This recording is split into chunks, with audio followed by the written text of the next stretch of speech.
sans plus tarder, je te souhaite une très très bonne relaxation et une très très belle nuit.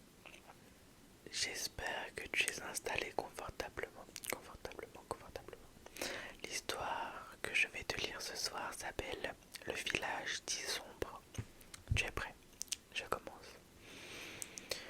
Dans une vallée oubliée de tous, cachée entre des montagnes au sommet toujours enveloppé de brume, se trouvait un village nommé Isombre. Ce lieu, ignoré des cartes et jamais mentionné dans les récits de voyage, possédait un étrange secret. Depuis plus de 3 siècles, aucun de ses habitants n'était mort. Les vieillards y avaient les cheveux d'argent, la peau fripée comme du parchemin. Mais leur souffle restait fort, leur cœur battait, et aucun cercueil n'avait été cloué dans le bois depuis que la mémoire des hommes pouvait s'en souvenir. Les villages étaient silencieux, comme suspendus dans le temps. On y vivait lentement, sans urgence.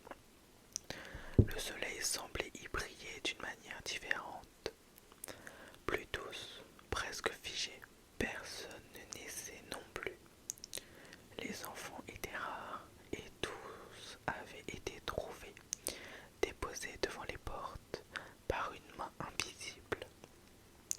On disait que c'était la brume elle-même qui les offrait, comme un pacte entre la vallée et ses habitants. Un jour, une jeune femme du nom Eliane, cartographe de métier, découvrit l'existence du village dans un carnet ancien, oublié dans une bibliothèque poussiéreuse. Intriguée, elle se mit en quête d'Isombre. Elle marcha pendant des jours, guidée par des indices énigmatiques. Quand elle arriva enfin au village, un silence étrange l'enveloppa, plus profond que celui de la nuit. Les habitants l'accueillirent sans surprise, comme s'ils l'attendaient. Ils parlaient peu, mais leur regard était lourd de siècles. Ils la logèrent, la nourrirent, mais ne répondirent jamais aux questions qu'elle posait sur leur longévité ou sur les enfants apportés par la brume. Un soir, elle suivit une lueur étrange dans la forêt voisine, attirée par un chant presque imperceptible.